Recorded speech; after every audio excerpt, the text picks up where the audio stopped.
Koperasi Nusantara alias Kopnus sukses menggelar perayaan hari ulang tahun ke-20 pada Jumat, 25 Oktober 2024. Dalam perayaan tersebut, Ketua Kopnus, Joshua Rahmat menyatakan, pihaknya berkomitmen untuk menghilangkan stigma buruk terhadap koperasi yang selama ini kerap dinilai sebagai sesuatu yang kumuh atau kurang baik. Menurutnya, hal ini sesuai dengan visi Kopnus yaitu tersebar, terbesar, dan terbaik. Selain itu, hal ini juga sesuai dengan misi Kopnus, yakni melayani sepenuh hati kepada seluruh anggotanya.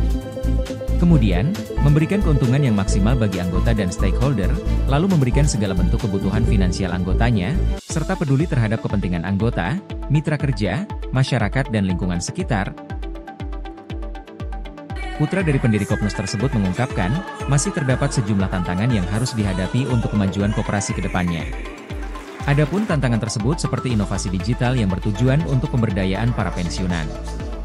Kopnus akan terus berkomitmen untuk menghilangkan pandangan atau persepsi negatif terhadap koperasi dengan menghadirkan layanan yang lebih mudah dan berstandar tinggi, ungkap Joshua.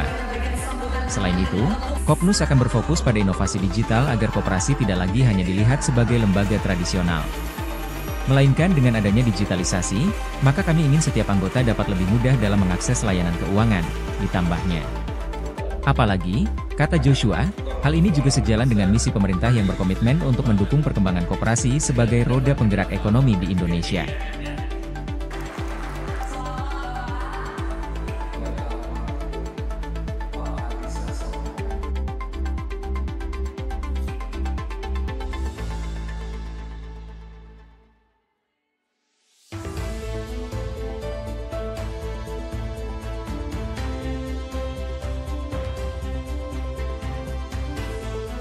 Tepatnya malam ini kita ada di ulang tahun Koperasi Nusantara yang ke-20. Ini artinya satu generasi sudah dilewati dari era Rahmat sebagai founder, bahkan founder utamanya dengan beberapa teman-teman. Kini kita dari Cianjur sudah di Jakarta, dan sekarang generasi keduanya adalah Joshua Rahmat, ini anak muda yang nggak tahu saya mau ya ke koperasi. Saya jadi bankir gitu loh. Ngurusin koperasi, nggak ada majunya. Tapi barangkali ada passion apa di koperasi, Joshua? Jadi, yang tadi sesuai itu ya Pak ya, bahwa koperasi ini kan stigmanya dari dulu itu kan jelek, stigmanya kurang baik. Di sini kita mau menunjukkan bahwa ada koperasi loh di Indonesia ini yang baik, yang profesional, dan yang bisa memenuhi untuk kebutuhan anggota-anggotanya. Gitu. Saya nggak lihat anggota, saya ingin lihat begini, koperasi itu kan katanya kesannya nggak menarik. Tapi ini ada Burhanuddin Abdullah, ada Bapak Marum Amin, terusnya Pak Ginanjar. Mereka itu kok bisa, daya tariknya seperti apa? Kok bisa? Anda jelasin kenapa mereka mau kemarin? Ya kembali lagi Pak, mungkin karena Kopnus itulah awalnya adalah untuk mengurus pensiunan. Nah makanya beliau-beliau ini mungkin yang merasa pensiunan nih Pak, jadi mau untuk membantu Kopnus untuk mengembangkan ekonomi Indonesia gitu loh Pak. Oh iya, saya lupa. Jadi Kopnus ini koperasi unik yang nggak kenal NPL. Nggak ada NPL-nya kan? Zero NPL Pak. Nggak ada NPL Pak. Zero NPL karena memang mereka mengayomi para pensiunan yang membuat koperasi lain ngiri, kok gue nggak bisa kayak Kopnus gitu. Salah sendiri kenapa lo telat umurnya kan? Nah, iya lah. Gue pengen kayak Kopnus lu katanya. Ya masuk aja, tapi lo telat udah diambil sama Kopnus duluan. Nah, ke depan kira-kira seperti apa? Masih main di pensiun juga? Atau ada pengembangan lain kira-kira? Masih Pak, kita fokusnya hanya untuk pensiunan saja Pak. Kebetulan kita bekerja sama dengan PT Pos, dan pensiunan yang dibayar PT Pos itu adalah pensiunan dari PNS, PNI, dan Polri Pak, yang bekerja sama dengan Taspen dan Asabri. Setia banget lo ngurusin pensiun. Coba kasih pesan sama pensiun, para pensiun coba seperti apa?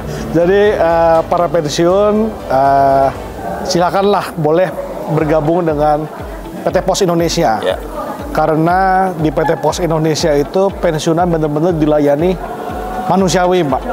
Dan pensiunan yang tidak sehat dan yang kurang tidak bisa datang untuk mengambil gaji pensiun. Nah, di kantor pos itu ada layanan antar pensiun Pak. Jadi pensiunan hanya cukup di rumah saja, kita yang membantu semua proses pembayaran gaji pensiun sampai di rumah para pensiunan oleh PT Pos Indonesia. Itu ngomong-ngomong sekarang cabang berapa? Cabang kita ada 200 Pak seluruh Indonesia. Seluruh Indonesia. Seluruh Jadi Indonesia. yang di Papua juga bisa minjem ya? Bisa, karena gue ingat kantornya di pinggir danau itu ya. betul. Ya pernah mampir. Nah.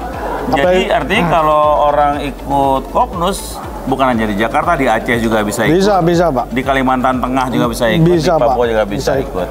Pesan Anda lagi buat para pensiun? Untuk para pensiun sih itu sih Pak. Tapi untuk para koperasi-koperasi yang lain tetap bersemangat Pak. Iya. Jangan merasa minder dengan perbankan, dengan lembaga-lembaga keuangan yang lain. Kita tunjukkan Pak bahwa koperasi itu juga bisa bersaing dan koperasi juga menjadi salah satu faktor utama penting untuk ekonomi Republik Indonesia. Keren, teman-teman. Yosua orang muda. Dia bilang koperasi jangan minder karena memang kebanyakan koperasi sering mindernya. Yosua, terima kasih ya. Terima kasih Pak. Sukses terus ya, Kopnus. Thank you Pak. Ciao. Thank you Pak.